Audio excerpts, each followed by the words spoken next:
Did you know that there has not been a repeat champion since the Sioux Falls Storm won 6 in a row from 2011 to 2016? Can the Bay Area Panthers repeat? Let's go in the alley and find out.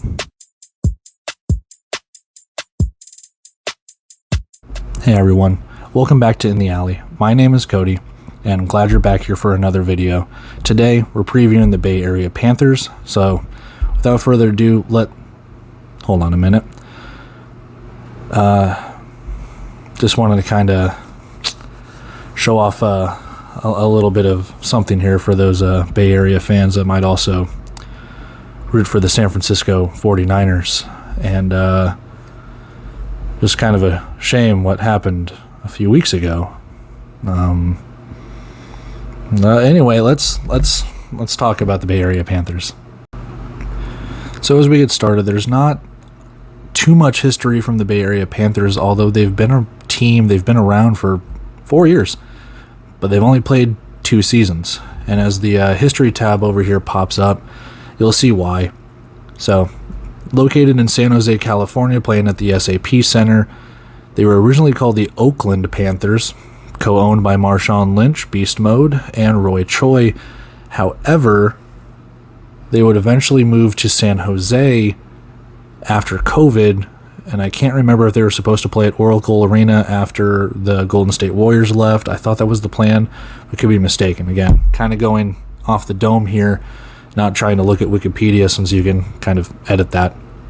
But head coach Rob Keefe, last year was a weird anomaly. Keefe and Dixie Wooten were co-head coaches after Darren Arbette was hired and fired within just a couple of games. Won championship last year, obviously. 2023 record, 10-5, good for second in the West behind the team we talked about yesterday, the Arizona Rattlers. When you look at the 5-year history, they only have 4 years, with only 2 years of actual play. In the 2020 season, there was no season, except, 2 games were played, so Quad City Steamwheelers, Indoor Football League champions undefeated, 1-0, same with San Diego Strikeforce.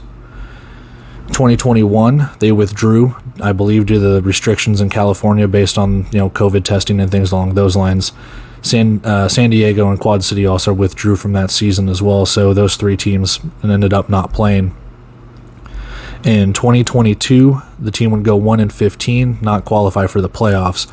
Oddly enough, they would win their first game of the season, I believe, against San Diego, and then would proceed to lose the next 15 in a row.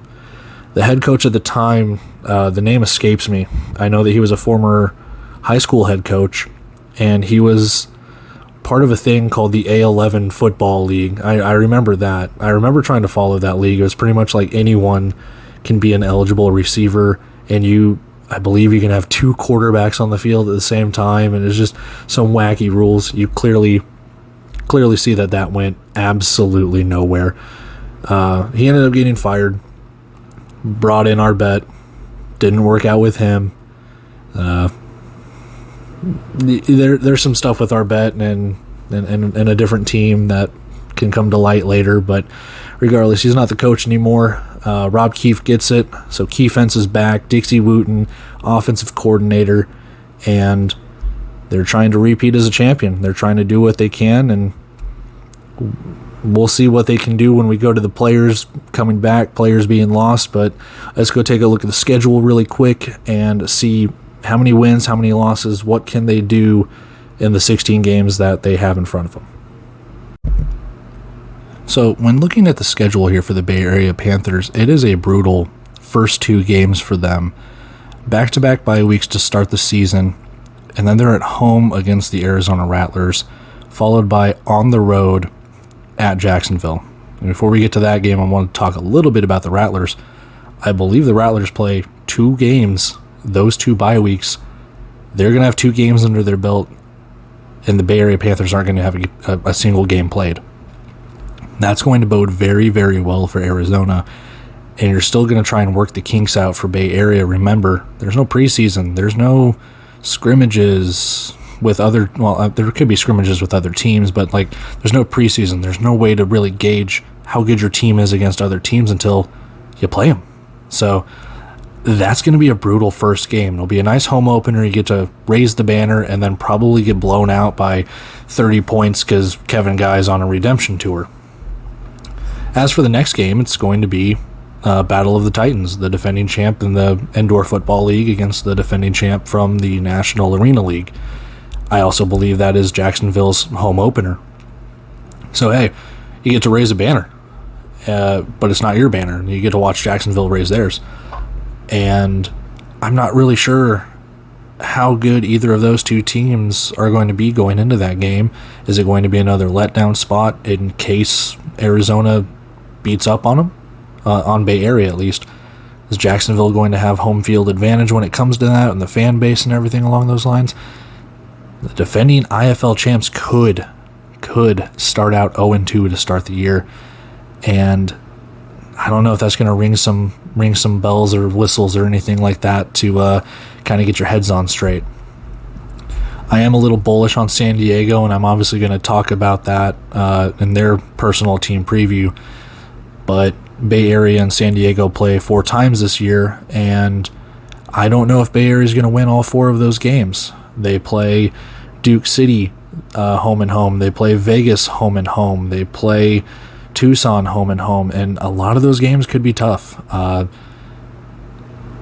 still see this team as championship caliber, and I'll explain why when we get to the players here in a second, but I also think that there's kind of a top tier and a bottom tier when it comes to the West and the East, and I'll get to the East when we start previewing some of those teams.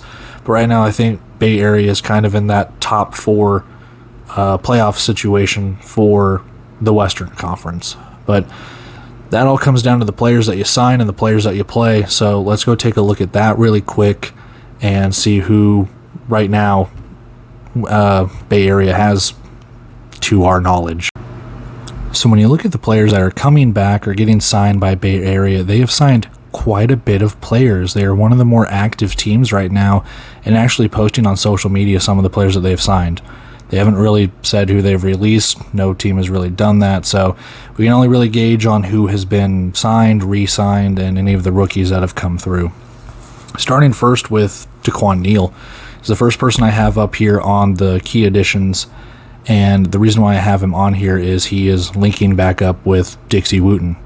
Daquan Neal was his head coach in Iowa, his head coach in Tucson, and albeit having a down year in Vegas last season, I think was a little bit hampered by injury.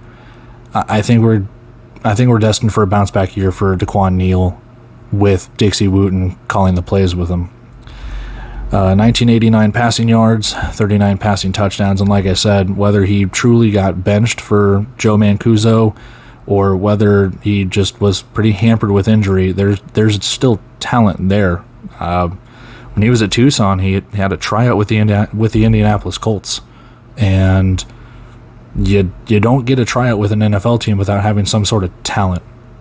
So I think he's bound for a bounce-back year. Is he an upgrade from Dalton Snead? No, I wouldn't say. It's not necessarily a lateral move, but it's not a downgrade. It's not a downgrade at all. I think he's right there, and I think he could, with the potential, put up the same number Snead did last season, given the right coaching and the right players around him. Which leads me to the next guy, JT Stokes. He is re-signed for the 2024 season. 73 receptions, 882 yards, and 27 total touchdowns. Good enough for second team all IFL. JT Stokes is back. Unfortunately, we haven't heard anything from Action Jackson. We haven't heard anything really on the wide receiver front minus those. Jazarick Peterson is back. Well, not back, but he's got signed from Arizona. I'm blanking on his name. Joe Nowden, he's back. He got re-signed as well. And personal favorite of mine, Shane Simpson, signed as the running back, or one of them, pending on cuts and releases before the season. Former Quad City Steamwheeler. The dude is really good. The Bay Area has a great running back, and they are going to need him. So we're going to talk about who they lost here in a second. Defensive line, and I kind of want to break this up when I do these key players. I want to do one offense, one defense, kind of do wild card in between, things along those lines. But defensively, I put Tavon Grant. 7 sacks, 14.5 tackles for a loss, and a fumble recovery. Good enough for second team all indoor football league and the all rookie team. He was a rookie last year, but I really could have put anyone on the defense as returning because the key fence is back. The entire defense has been re-signed for this season. That includes the defensive line of Tavon Grant, Josh Rogers, Daytona Jackson. Wes Bowers is back as a linebacker. Trey Meadows is back. Not Dalton, Jesus, I'm looking over at Dalton Sneed.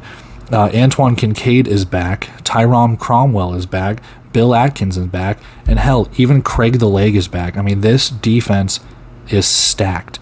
This is the reason why I think this team can challenge Arizona in the West, albeit I don't think that they are in that tier just yet, obviously just based on quarterback play and kind of how the offense is going to operate for Bay Area. But I really could have put anyone on that defense to be here, but I think Tavon Grant will hopefully in his second season break out, have better numbers than what he provided last year. I think he's going to be a force on that defensive line. So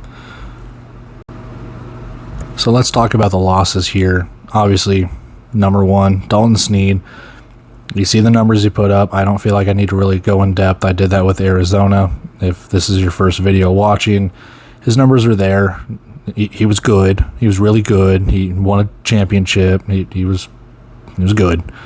That just proves during the home opener, the banner raising ceremony, he gets to go up against his former team. So obviously a key loss, but I think that's a hole that Bay Area has plugged. But still, would you prefer to have Dalton Sneed? I think the answer probably would be yes, but we'll find out. Going down the line, I know I talked about Shane Simpson, but losing Justin Rankin, my goodness, Justin Rankin, almost 1,000 yards, 48 total touchdowns, 923, and I just put yards. God, I'm an idiot. But I can't remember if that's just rushing yards or if that is total yards or all-purpose or whatever. But 48 total touchdowns, good enough for second team all-indoor football league.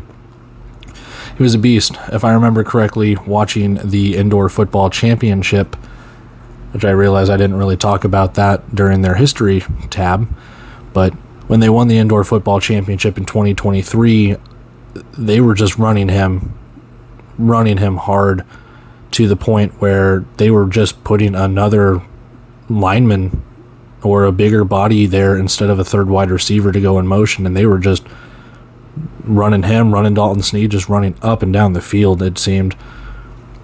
It's going to suck to see him. I have not seen where he has gone, albeit I haven't looked too hard, but it's going to suck. Again, just like DeQuan Neal, I think Shane Simpson's going to fill that hole, but at the same time, I also feel like, is it necessarily an upgrade, lateral move? I don't think it's a downgrade, but again, I think he would prefer to have Justin Rankin just based on the body of work he accomplished last season. Finally, another key loss. I just had to put someone defensively here. They return all of their defense. So I put J.R. Stevens. He's off to the Arena Football League. 13 passes defended, 1 interception. Not necessarily a key loss, but like I said, not a lot of key losses on defense. They are back. They are key fence. They are strong. Hear me roar, I guess. But yeah, it's just another strong team. I expect this team and Arizona to be battling it out, and the winner is going to the national championship game in Vegas.